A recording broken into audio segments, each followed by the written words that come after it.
नमस्कार, मैं ज्योति निषाद। चलिए बढ़ते हैं खबरों की ओर। उत्तर प्रदेश आम महोत्सव का आगाज सीएम योगी आदित्यनाथ ने किया। यह आयोजन 4 से 6 जुलाई 3 दिन तक चलेगा। इस मौके पर सीएम योगी ने प्रगतिशील बागवानों का सम्मान किया और साथ ही सभा को संबोधित किया। सचमुच प्रधानमंत्री मोदी जी के विजन को जमीनी धरातल पर उतार करके उसकी आमदनी को कई गुना बढ़ाने की दिशा में किए जाने वाले प्रयास का एक हिस्सा है। और केवल आम के उत्पादन, उसके लिए बाजार की व्यवस्था, उसको एक्सपोर्ट करने की व्यवस्था के साथ ही नहीं जुड़ा है, बल्कि अन्नदाता किसान के मन में खेती के बारे में, औद्यानिक फसलों के बारे में, तकनीक के बारे में एक विश्वास पैदा करने का भी यह आम महोत्सव एक माध्यम बनने जा रहा है। मुझे प्रसन्नता है कि पिछले 4 वर्ष में डबल इंजन की सरकार ने एक्सपोर्ट को बढ़ावा देकर के कई गुना लाभ हमारे औद्यानिक किसानों को प्राप्त हो सके, बागवानों को प्राप्त हो सके, इसके लिए 4 पैक हाउस भी बनाए गए हैं। ये पैक हाउस प्रदेश की राजधानी लखनऊ में तो है ही, यहां के साथ साथ अमरोहा में, सहारनपुर में और वाराणसी में भी ये सफलतापूर्वक कार्य कर रहा है। इसके माध्यम से हम औद्यानिक फसलों के साथ जुड़े हुए जो बागवान हैं उनको इस बात का प्रशिक्षण देते हैं कि एक्सपोर्ट के लिए वैरायटी की क्वालिटी क्या होनी चाहिए, किस देश में किस प्रकार का एक्सपोर्ट होना है और उसके लिए किस किस प्रक्रिया के साथ उसे गुजरना है, और उसके अनुरूप पहले दिन से तैयारी होती है। मैं अभिनंदन करूंगा कि मौसम की विपरीत परिस्थितियों के बावजूद, क्लाइमेट चेंज की चुनौतियों से, ग्लोबल वार्मिंग की चुनौतियों से जूझती हुई दुनिया में हमारे अन्नदाता किसानों के द्वारा अपने खून और पसीने की कमाई से तकनीक का उपयोग करते हुए जो बेहतरीन प्रदर्शन किया जा रहा है, आज उसका परिणाम हम सबके सामने देखने को मिल रहा है। और उसी का परिणाम है कि मैं अभी मंच पर प्रदेश भर से आए हुए बागवानों को भी सम्मानित कर रहा था, और साथ साथ एग्जीबिशन के माध्यम से भी मैंने उनके परिश्रम को देखा है। यहां से अभी हम लोगों ने 2 देशों के लिए आम का एक्सपोर्ट करने के लिए कार्गो के माध्यम से, एयर कार्गो के माध्यम से सुविधा किसानों को प्राप्त हो सके, इसके लिए सरकार भी उन्हें सब्सिडी देती है और दुनिया के मार्केट में पहुंच करके उन्हें ऊंचा दाम इसका मिलता है, अच्छा दाम मिलता है। इसको भी रवाना करके मैंने अपने किसानों के परिश्रम को नजदीक से देखा है। मैं सचमुच उन सभी किसानों का, बागवानों का हृदय से अभिनंदन करता हूं जिन्होंने विकास की इस प्रक्रिया के साथ जुड़ करके विकसित भारत की संकल्पना में वे अपना योगदान दे रहे हैं। क्योंकि हमारा ये मानना, हमारे पास जो संभावना होगी सबसे पहले हमें उसमें प्रयास करना होगा। और उत्तर प्रदेश जैसे राज्य में, जिस राज्य में एक समय 25 से 30% जीडीपी में कृषि और औद्यानिक फसलों का योगदान होता था, तो अगर एक किसान, ये बागवान खुशहाल होगा, उसका लाभ प्रदेश की विकास की दर को भी प्राप्त होगा। देश के विकास की दर पर भी उसका असर पड़ेगा और विकसित भारत की संकल्पना को आगे बढ़ाने में भी वह योगदान दे पाएगा। और आज उस दिशा में किए जाने वाले प्रयास को जब मैं देखता हूं तो मुझे बहुत अच्छा लगता है। इसमें जो प्रयास किए गए हैं उसके परिणाम आज सामने आ रहे हैं।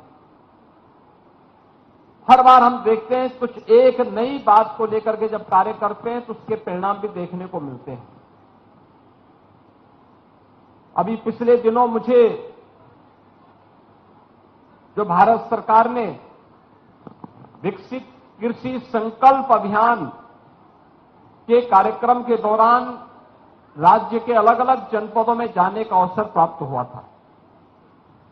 मैं देखता था इस बात ये हमारी चिंता का विषय होता था कि पश्चिमी उत्तर प्रदेश आधुनिक तकनीक का उपयोग करते हुए कृषि को आधुनिक तरीके से संपन्न करने में अपना योगदान दे रहा है, उससे मुनाफा कमा रहा है।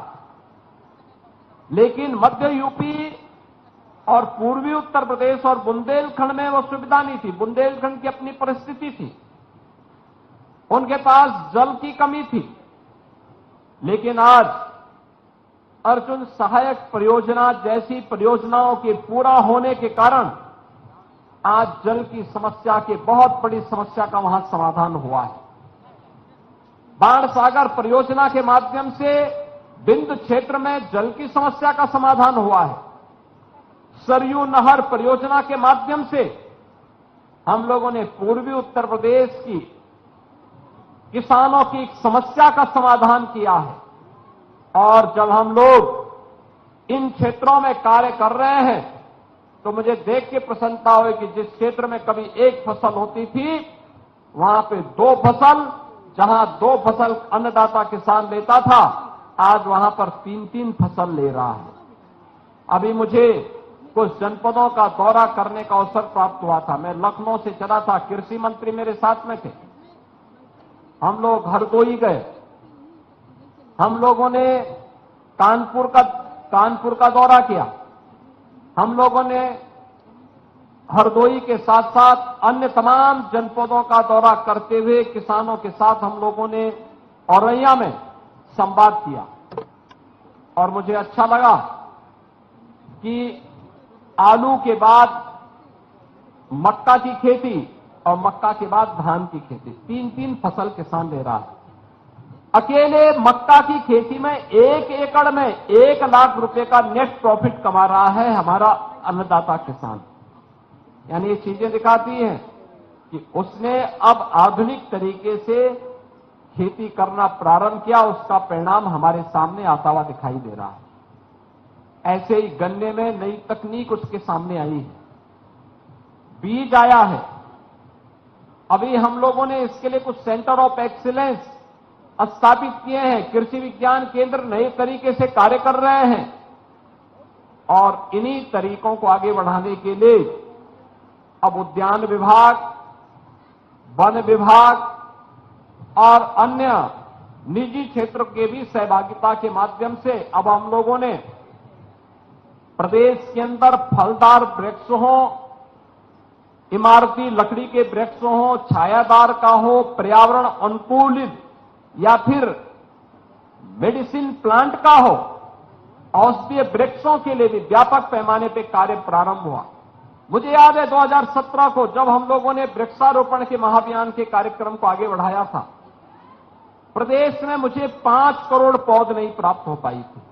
और इस बार जब एक पेड़ मां के नाम के महाअभियान के साथ एक विराट वृक्षारोपण कार्यक्रम के साथ हम जुड़ने वाले हैं, 9 जुलाई को हमारे पास 50 करोड़ पौधा इस समय प्लांटेशन के लिए तैयार खड़ी है। ये वही प्रदेश है जहां 5 करोड़ नहीं मिलता था, आज 50 करोड़ से अधिक पौध हमारे पास मौजूद है। ये उत्तर प्रदेश की नई प्रगति दिखाती है, कैसा जंप 5 करोड़ से 50 करोड़ तक हम पहुंचे हैं। अनेक ऐसे कार्य किए जा रहे हैं जिसका लाभ प्राप्त होगा। आज के इस अवसर पर मैं भी आपसे अपील करूंगा इस अवसर पर कि 9 जुलाई को एक पेड़ मां के नाम अवश्य लगाएं और 3 दिनों तक यह आम महोत्सव का कार्यक्रम यहां पर होगा। अलग अलग कार्यक्रम होंगे। इसमें यहां पर तमाम प्रकार के संगोष्ठियां भी होंगी, तमाम प्रकार के यहां पर बायर और सेलर की आपसी मीट भी होंगी। कृषि वैज्ञानिकों के द्वारा, प्रगतिशील किसानों के द्वारा अपने अनुभव का लाभ भी दिया जाएगा। अगर हम थोड़ा भी उसके साथ जुड़ेंगे तो उसका लाभ हमारा बागवान लेने में सफल होगा, हमारा अन्नदाता किसान लेने में सफल होगा। और याद करना, कई गुना अगर हमें खेती से आमदनी करनी है तो उसमें औद्यानिक फसल एक बड़ी भूमिका का निर्वहन कर सकता है। वैल्यू एडिशन के लिए फूड प्रोसेसिंग के साथ हमें जुड़ना पड़ेगा। आज ऐसे अनेक इस क्षेत्र में आने वाले जो इकाइयां हैं वे स्थापित हो रही हैं प्रदेश में, और मेरा विश्वास है इसके माध्यम से हम अपने अन्नदाता किसानों की आमदनी को कई गुना बढ़ाने में सफलता हमें प्राप्त होगी। इसके लिए हमें अभी से तैयारी करनी होगी। कौन सी फसल हो सकती है जो बागवान के साथ साथ आम की फसल के साथ साथ हम उसके साथ उस खेती को भी आगे बढ़ा सकते हैं। कौन सी ऐसी फसल हो सकती है, इसको लेकर के हमें अभी से कार्य करना होगा, अभी से तैयारी करनी होगी। अतिरिक्त आमदनी कमाने का एक माध्यम हो सकता है, अदरक की खेती हो सकती है, हल्दी की खेती हो सकती है, और भी अन्य तरीके हम इसके माध्यम से अपना सकते हैं। मुझे पूरा विश्वास है कि हमारा अन्नदाता किसान और बागवान इसके लिए अपने आप को तैयार करेगा। मैं एक बार फिर से आम महोत्सव के अवसर पर उद्यान विभाग को, खासतौर पर विभाग के मंत्री श्री दिनेश प्रताप सिंह जी को, जो इसमें रुचि लेते हैं, और मैं देख के बहुत था कि सबसे पहले उन्होंने रायबरेली के एक बागवान को सम्मानित करवाया। पता नहीं रायबरेली में बाग हैं कि नहीं है,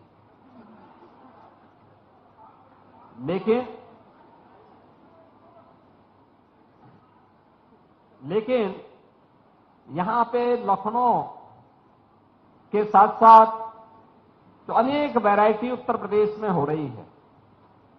वाराणसी का लंगड़ा, गोरखपुर का गौरजीत, बस्ती का अम्रपाली, लखनऊ की दशहरी, आपका मेरठ और बागपत का रटोल, अमरोहा, सहारनपुर में पैदा होने वाली जो तमाम प्रकार की नई वैरायटी है। और मुझे देख के आश्चर्य कर रहा था, 2.5 किलो की, 3-3 किलो की आम, देख के आश्चर्य हो रहा था। आम सामान्य लोगों को विश्वास नहीं होगा, लेकिन जो यहां प्रदर्शनी में आके देखेगा, उसके स्वाद को चखेगा, तो सचमुच आम फलों का राजा है। खाने वाले को ही पता लगेगा, जो इसका स्वाद लेगा। और मुझे उसी कार्यक्रम के लिए लखनऊ वासियों को यहां आना चाहिए, देखना चाहिए, प्रदेश भर के लोगों को आना चाहिए। और मैं तो ये कहूंगा, जहां आम उत्पादन के क्षेत्र हैं, कम से कम कमिश्नरी स्तर पर ही 2-2 दिन का ही हो सके, लेकिन एक महोत्सव का कार्यक्रम वहां पर भी होना चाहिए। लोकल स्तर पर आम किसान आकर के अपनी प्रदर्शनी कर सके, उन्हें हम सब्सिडी दें आने जाने के लिए, वहां पर उनके रहने की व्यवस्था करें, ये चीजें। और फिर वहां पर बायर सेलर का हमें मीट करवाना चाहिए, वैज्ञानिकों की गोष्ठी करवानी चाहिए, प्रगतिशील किसानों के अनुभवों का लाभ वहां पे देना चाहिए। क्या कुछ किया जाना है, इसके बारे में बताई जाने की आवश्यकता है।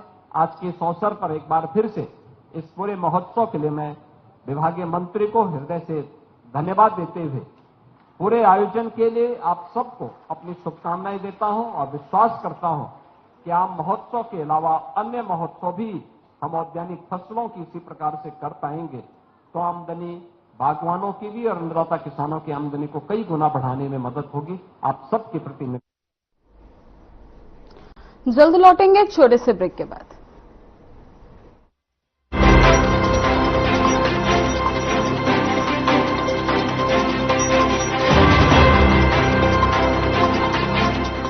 क्या आप जिम जाते हैं, कसरत करते हैं, फिर भी आपकी सेहत नहीं बनती? काजू, बादाम, किशमिश, मेवे, प्रोटीन के डिब्बे खाते हैं, फिर भी कुछ असर नहीं होता? तो इसका मतलब है आपका पाचन तंत्र खराब है। और जब तक के पाचन तंत्र दुरुस्त नहीं होगा, आप जितना मर्जी अच्छे से अच्छा खा लो, आपकी सेहत नहीं बन सकती। इसलिए हमारी संस्था सन्यासी आयुर्वेदा ने एक ऐसी दवा का निर्माण किया है जो कि आपके लिवर, आपके पाचन तंत्र को दुरुस्त करने का काम करती है, ताकि आप जो भी खाएं उसका पूरे का पूरा निचोड़ आपके शरीर को लगे, आपकी भूख बढ़े, खाया पिया सही से लगे, नया खून बने, हड्डियों में जान आए, वजन बढ़े और आप मोटे तगड़े खूबसूरत पर्सनैलिटी के मालिक बन जाएं। सिर्फ 699 रुपए की पूरे 1 महीने की दवा होती है और आप इसे घर बैठे 011-45454545 पर फोन करके दवा मंगवा सकते हैं। नवाचारी और नवोन्मेषी शिक्षा व्यवस्था से युवाओं की आशाओं को नई उड़ान दे रहा है नया उत्तर प्रदेश। ग्रामीण परिवेश हो या फिर नगरीय क्षेत्र, गुणवत्ता युक्त शिक्षा बनी है नए उत्तर प्रदेश की पहचान। स्कूल चलो अभियान और शारदा प्रोग्राम जैसे अभिनव प्रयासों से ड्रॉप आउट दर में आई है उल्लेखनीय गिरावट।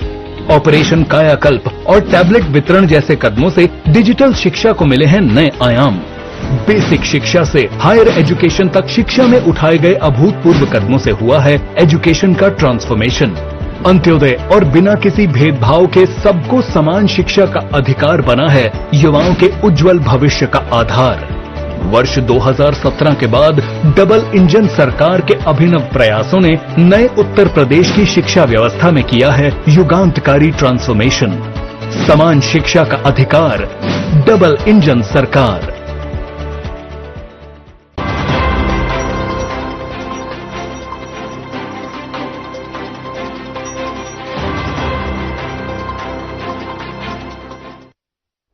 ब्रेक के बाद स्वागत है आपका। बढ़ते हैं अपनी अगली खबर की ओर। उत्तर प्रदेश के मुख्यमंत्री योगी आदित्यनाथ ने 27 एकीकृत विनिर्माण और लॉजिस्टिक क्लस्टर का शुभारंभ किया। इस अवसर पर सीएम योगी आदित्यनाथ ने कहा कि ये मेरे लिए प्रसन्नता का क्षण है कि पहली बार मुझे उत्तर प्रदेश में एकीकृत विनिर्माण और लॉजिस्टिक क्लस्टर का शुभारंभ करने का अवसर मिल रहा है। जो सपना प्रधानमंत्री मोदी ने उत्तर प्रदेश जैसे राज्य के लिए देखा था, पिछले 8 वर्षों में डबल इंजन की सरकार ने उत्तर प्रदेश को एक्सप्रेसवे प्रदेश के रूप में स्थापित करने की भूमिका निभाई है और उत्तर प्रदेश को निवेश का एक उत्कृष्ट केंद्र बनाने में सफलता हासिल की है।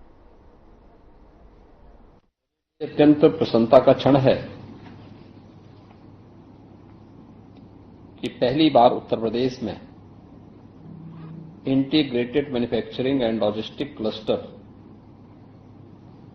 के जिस सपने को प्रधानमंत्री मोदी जी ने यूपी जैसे राज्य की दृष्टि से जो देखा था, आज उसको लॉन्च करने का अवसर मुझे अपने सहयोगियों के साथ यहां पे प्राप्त हो रहा है। मैं इसके लिए औद्योगिक विकास विभाग और यूपीडा को हृदय से धन्यवाद देता हूं।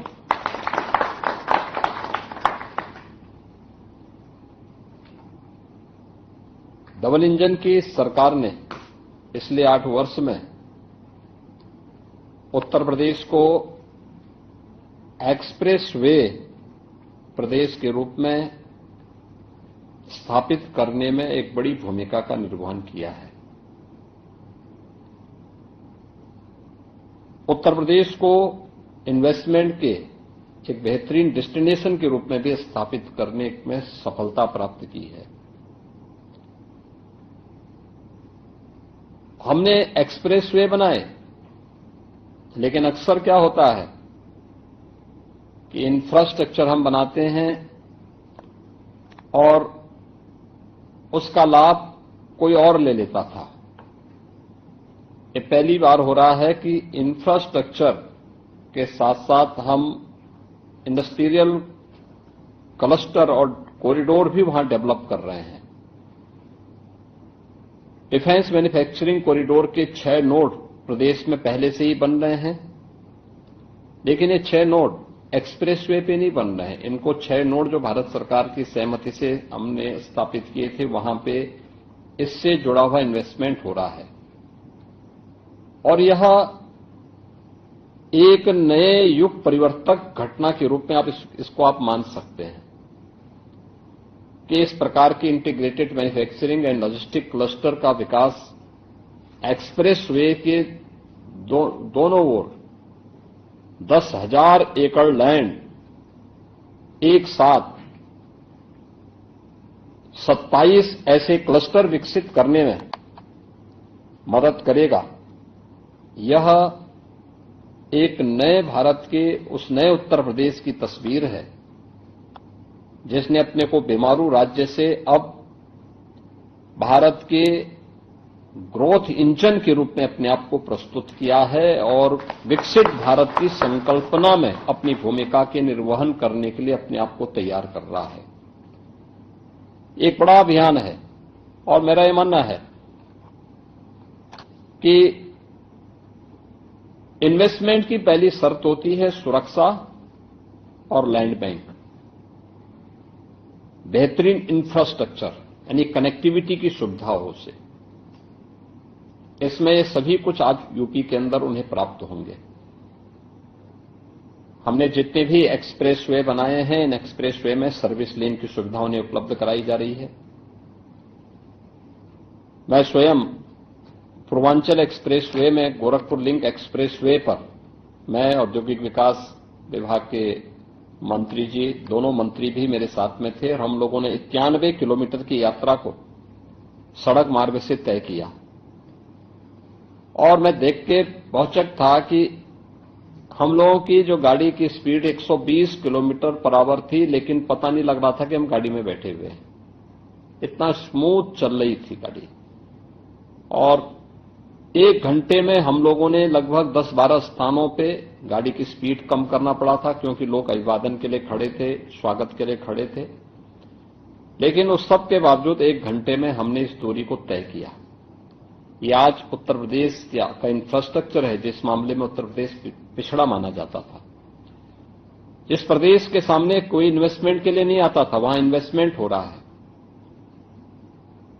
हमें देखना होगा कि हम औद्योगिक निवेश के लिए लैंड की कीमत को कम करने के लिए या हम कैसे उस प्लानिंग के साथ आगे बढ़ सकते हैं कि हॉरिजॉन्टल के बजाय वर्टिकल भी उस दिशा में आगे बढ़ने के लिए अपनी प्लानिंग को और बेहतर हम बना सकें, जिससे प्रदेश आज आदरणीय प्रधानमंत्री जी के मार्गदर्शन में जिस दिशा में आगे बढ़ा है, उसमें हम लोग नई सोच के साथ देश के सामने कुछ मॉडल प्रस्तुत कर सके। एक अच्छी शुरुआत है और मेरा विश्वास है कि ये 27 integrated manufacturing and logistic clusters यहां आने वाले समय में एक्सप्रेस वे की तस्वीर को बदलने में एक बड़ी भूमिका का निर्वहन करेंगे और उत्तर प्रदेश को औद्योगिक निवेश के एक बेहतरीन डेस्टिनेशन के रूप में स्थापित करने में अपनी भूमिका का निर्वहन करेंगे। वीडा की प्रोग्रेस के बारे में भी आज काफी चर्चा हुई थी और मुझे मेरा कहना है कि जितनी तेजी के साथ हम बढ़ सके, हमें मैन पावर देना चाहिए, आउटसोर्स करना चाहिए, जैसे भी हो सकता है। हमारी जितनी भी अथॉरिटी हैं। लखनऊ में यूपी मंत्रिपरिषद की बैठक के बाद कैबिनेट मंत्रियों ने प्रेस कॉन्फ्रेंस की, जिसमें उन्होंने कैबिनेट बैठक को लेकर जानकारी दी। लागू एवं शासकीय नियंत्रणाधीन उपक्रमों, निगमों, प्राधिकरणों, परिषदों, स्वायत्तशासी संस्थाओं द्वारा उत्तर प्रदेश राज्य हथकरघा निगम लिमिटेड, यूपी का उत्तर प्रदेश खादी एवं ग्रामोद्योग बोर्ड के माध्यम से उनके द्वारा वित्त पोषित एवं प्रमाणित संस्थाएं भी श्री गांधी आश्रम तथा उत्तर प्रदेश हस्तशिल्प विकास एवं विपणन निगम, पूर्ववर्ती उत्तर प्रदेश निर्यात निगम के माध्यम से लघु एवं कुटीर तथा हथकरघा इकाइयों द्वारा उत्पादित वस्त्रों की क्रय अनिवार्यता के संबंध में, जैसा कि हम जानते हैं कि इन संस्थाओं को चलाने के लिए इनके लिए अनिवार्य क्रय की व्यवस्था पहले से ही चली आ रही है और ये व्यवस्था 25 तक लागू थी, 31/3/25 तक प्रभावी थी। अब इसको 3 वर्ष और बढ़ाने के लिए यह प्रस्ताव आज मंत्रिपरिषद के द्वारा अनुमोदित किया गया है। इनके द्वारा जो लगभग 11 प्रकार की चीजें निर्मित करते हैं, जैसे फर्शी दरी है, बेडशीट है, साड़ी धोती है, ऊनी कंबल है, ये चीज बनाते हैं। ये हमारे गांधी आश्रम बनाते हैं और उत्तर प्रदेश हस्तशिल्प विकास एवं विपणन निगम बनाते हैं। तो इनको ये निगम ठीक प्रकार से चले, इसलिए ये क्रय की अनिवार्यता चली आ रही है। उसको 3 वर्ष बढ़ाने के लिए माननीय मंत्रिपरिषद के द्वारा आज अनुमोदित कर दिया गया। ये 6 नंबर का प्रस्ताव आज मैंने आपके समक्ष उद्धृत किया। इसके अतिरिक्त 7वें नंबर का प्रस्ताव जो उत्तर प्रदेश पूर्व सैनिक कल्याण निगम लिमिटेड से पूर्व सैनिकों एवं होमगार्ड्स की सेवाएं जेम पोर्टल से इतर सीधे लिए जाने के संबंध में है। अभी तक हम जानते हैं कि हमने एमएसएमई का ही एक शासनादेश था, नियमावली भी थी उस संबंध में कि उसके द्वारा हम जेम पोर्टल से मैन पावर को इंगेज करते थे। जेम पोर्टल से अब इतर हम सीधे सीधे एक्स मिलिट्री मैन को भी इसमें इंगेज करने के लिए हमको आज मंत्रिपरिषद के द्वारा इसमें सहमति दी। फिलहाल के लिए इस बुलेटिन में बस इतना ही। बने रहें हमारे साथ। नमस्कार।